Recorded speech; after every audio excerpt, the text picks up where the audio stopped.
Assalamualaikum warahmatullahi wabarakatuh. Perkenalkan, nama saya Sta Julia Arman Hatta, peserta pelatihan dasar CPNS tahun 2022 dalam lingkup Kemdikbudristek Republik Indonesia pada instansi Universitas Negeri Gorontalo yang tergabung dalam gelombang 5, angkatan 14, kelompok 4. Pada kesempatan kali ini, saya akan membahas mengenai materi kolaboratif yang merupakan salah satu dari nilai dasar-dasar ASN. Kita tahu sendiri bahwa nilai-nilai ASN yaitu dari kata berakhlak mempunyai turunan kata kolaboratif yang mempunyai prinsip yaitu kami membangun kerjasama yang sinergis. Kemudian bagaimana mengenai konsep kolaborasi itu sendiri? Beer dan Singh mengemukakan dalam pendapatnya yaitu kolaborasi merupakan nilai yang dihasilkan dari aliansi antara dua atau lebih banyak perusahaan yang bertujuan untuk menjadi lebih kompetitif dengan mengembangkan rutinitas bersama. Kemudian bagaimana dari prinsip kolaboratif pemerintahan?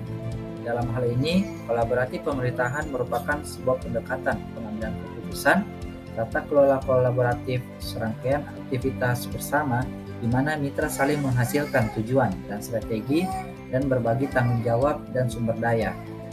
Kemudian, Irawan mengungkapkan bahwa kolaboratif governance sebagai sebuah proses yang melibatkan norma bersama dan interaksi saling menguntungkan antar aktor governance. Terdapat 3 tahapan dalam melakukan asesmen terhadap tata kolaborasi.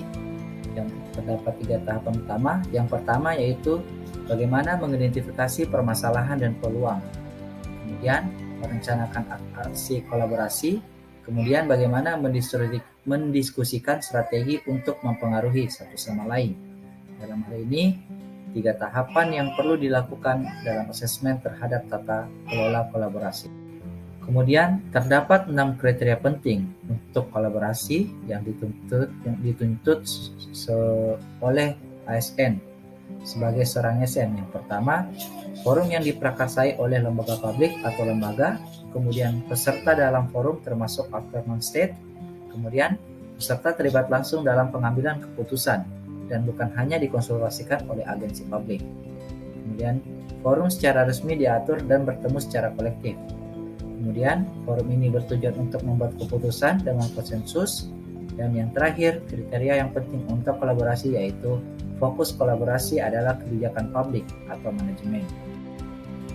Kemudian, bagaimana aktivitas kolaborasi antar organisasi yang diterapkan? Terdapat 11 poin indikator utama. Yang pertama, yaitu kerjasama informal, kemudian perjanjian bantuan bersama, memberikan pelatihan, menerima pelatihan, perencanaan bersama, menyediakan peralatan, menerima peralatan, memberikan bantuan teknis, menerima bantuan teknis, memberikan pengelolaan hibah, serta yang terakhir yaitu menerima pengelolaan hibah. Kemudian, bagaimana proses yang harus dilalui dalam menjalin kolaborasi? Terdapat 5 indikator utama yang perlu kita lakukan. Yang pertama yaitu trust building. Dalam hal ini kita dituntut untuk membangun kepercayaan dengan stakeholder serta mitra kolaborasi. Kemudian melakukan face-to-face dialog, yaitu melakukan negosiasi dengan baik dan bersungguh-sungguh. Kemudian komitmen terhadap proses. Dalam hal ini pengakuan saling ketergantungan, keterbukaan sangat perlu dikomitmenkan terkait bagaimana untuk mendapatkan keuntungan bersama. Kemudian bagaimana pemahaman bersama? Di sini dimulai dari kejelasan misi, kemudian definisi bersama terkait permasalahan, serta mengidentifikasi nilai bersama. Kemudian yang kelima yaitu menetapkan outcome antara sesama kolaborasi. Dalam hal ini menetapkan bagaimana pendapatan dan keuntungan yang diperoleh satu sama lainnya. Kemudian bagaimana kolaboratif dalam konteks organisasi pemerintahan?